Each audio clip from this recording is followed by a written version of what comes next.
لیکن اس پر زیادہ کسی کی توجہ نہیں گئی تھی۔ تو جناب پاکستان ایئر فورس نے روایتی نہیں بلکہ الیکٹرانک ایئر ڈیفنس سسٹم تیار کیا ہے۔ ابھی تک اس کی رونمائی نہیں کی گئی، لیکن جلد اس بات کا امکان ہے کہ اس کی رونمائی کر دی جائے گی۔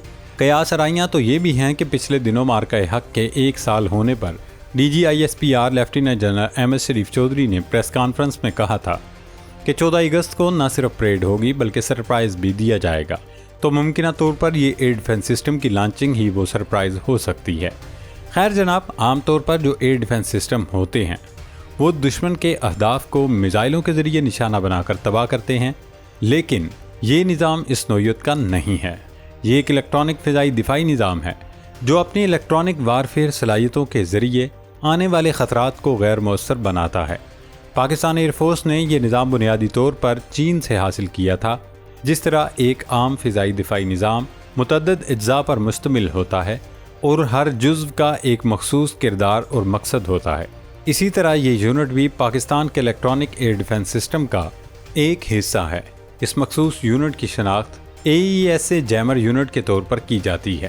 اس میں مختلف پاور جنریشن سسٹمز، ایک کمانڈ اینڈ کنٹرول ماڈیول اور پچھلے حصے میں نصب ایک AESA جیمر آرے موجود ہے جو نظام کے فعال ہونے پر 360 ڈگری میں گھوم سکتا ہے۔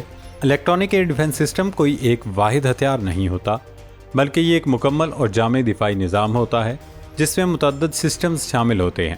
اس میں مختلف جیمر ارے شامل ہوتے ہیں جو مل کر کسی بھی خطرے کو نہ صرف غیر مؤثر بناتے ہیں بلکہ دشمن کے ٹارگٹ کو ہٹ کرنے کی صلاحیت بھی رکھتے ہیں۔ مثال کے طور پر پاکستان ایئر فورس کے پاس موجود ابتدائی انتباہی ریڈار سسٹمز اور ایواکس طیارے بھی اس پورے نیٹ ورک میں شامل ہوتے ہیں۔ پاکستان ایئر فورس کے پاس اس وقت چینی ساختہ YLC-8E ریڈار آپریشنل ہے جو ایک UHF 3D anti stealth radar ہے۔ یہ عام طیاروں کے خلاف تقریباً 500 کلومیٹر تک کی نگرانی کی صلاحیت فراہم کرتا ہے، جبکہ بلاسٹک میزائل خطرات کے خلاف تقریباً 700 کلومیٹر تک کی ڈیٹیکشن رینج رکھتا ہے۔ چونکہ یہ ریڈار اور الیکٹرانک ایئر ڈیفنس سسٹم ایک ہی نیٹ ورک سے منسلک ہوتے ہیں، اس لیے YLC-8E اپنی ابتدائی انتباہی صلاحیتوں کے ذریعے کسی بھی آنے والے خطرے کا سراغ لگاتا ہے۔ اس کے بعد اس خطرے سے متعلق تمام معلومات الیکٹرانک ایئر ڈیفنس سسٹمز کو منتقل کر دی جاتی ہیں۔ پھر اس نیٹ ورک میں شامل مختلف جیمر آرے، جن میں یہ AESA جیمر بھی شامل ہے، اپنی جارحانہ الیکٹرانک جیمنگ کارروائیاں شروع کرتے ہیں۔ یہ دشمن کے مختلف پلیٹ فارمز کی جانب سے استعمال ہونے والی مخصوص فریکوینسیز کو جام اور متاثر کرتے ہیں۔ نتیجتاً دشمن کے satellite communication systems, data links اور رابطے کے دیگر ذرائع متاثر یا منقطع ہو جاتے ہیں۔ جب الیکٹرانک جیمنگ کے باعث دشمن کا پلیٹ فارم کمزور اور غیر محفوظ حالت میں آ جاتا ہے تو پھر آپ کے لڑاکا طیارے ان اہداف کو نشانہ بنانا شروع کرتے ہیں۔ کیونکہ اس وقت تک دشمن کی صورتحال سے آگاہی شدید متاثر ہو چکی ہوتی ہے، اس لیے وہ آنے والے حملے کا بروقت اندازہ نہیں لگا پاتا۔ اس وجہ سے اس کے مارے گرائے جانے کے امکانات میں نمایاں اضافہ ہو جاتا ہے۔ کچھ اسی قسم کا ماحول 7 مئی 2025 کو بھی پیدا کیا گیا تھا۔ اس موقع پر اگرچہ بھارتی فضائیہ حملہ آور تھی اور اس کے پاس بعض عملی فوائد بھی موجود تھے، لیکن پاکستان ایئر فورس نے اپنی کل چین کے اندر متعدد دفاعی اور الیکٹرانک سسٹمز کا مشترکہ استعمال کیا۔ دعویٰ کیا جاتا ہے کہ بھارتی فضائیہ نے بغیر کسی air to air missile fire کیے اپنے 8 طیارے گنوا دیے، جو ایک منفرد ریکارڈ قرار دیا جاتا ہے۔ بنیادی مقصد یہ واضح کرنا تھا کہ جس نظام کو حالیہ دنوں میں ایک نئے ایئر ڈیفنس سسٹم کے طور پر پیش کیا جا رہا تھا، وہ دراصل ایک الیکٹرانک ایئر ڈیفنس سسٹم ہے۔ جہاں تک پاکستان کے مقامی کائنیٹک ایئر ڈیفنس سسٹمز کا تعلق ہے، ان پر کام جاری ہے۔ ابھی تک ان سسٹمز کی تصاویر یا تفصیلات زیادہ منظر عام پر نہیں آئی کیونکہ ان کی باضابطہ رونمائی نہیں کی گئی۔ تاہم توقع کی جا رہی ہے کہ سال 2026 کے دوران ان میں سے کم از کم چند سسٹمز کو ضرور متعارف کرایا جائے گا جو پاکستان کے مقامی kinetic air defence line up کا حصہ ہوں گے۔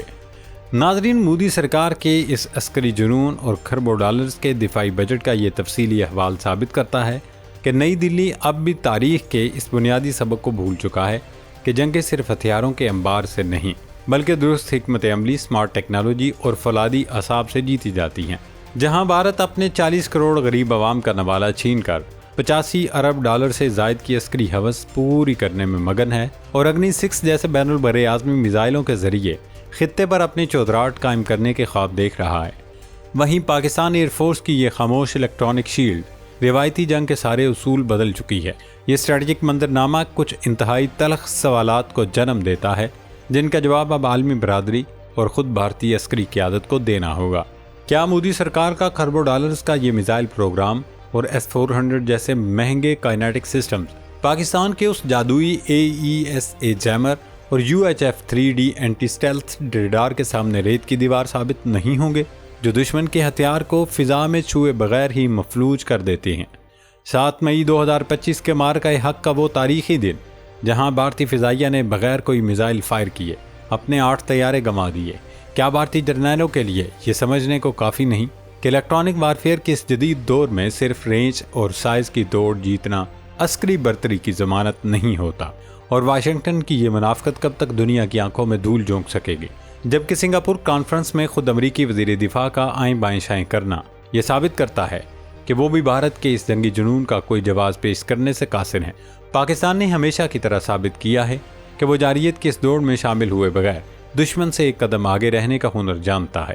اب جبکہ 14 اگست کی پریڈ میں DGISPR کے اس ممکنہ سرپرائز یعنی الیکٹرانک ایئر ڈیفنس سسٹم کی باضابطہ رونمائی اور پاکستان کے مقامی کائنیٹک سسٹمز کی آمد متوقع ہے، تو نئی دلی کو یہ جان لینا چاہیے کہ اس کا ہر بار پاکستان کی اس سمارٹ ڈیفنس کل چین سے ٹکرا کر فضا ہی میں دم توڑ دے گا، کیونکہ خطے کا امن اب بھارت کے جنگی جنون پر نہیں بلکہ پاکستان کے اس ناقابل تسخیر الیکٹرانک اور کائنیٹک شیلڈ کے رحم و کرم پر ہے۔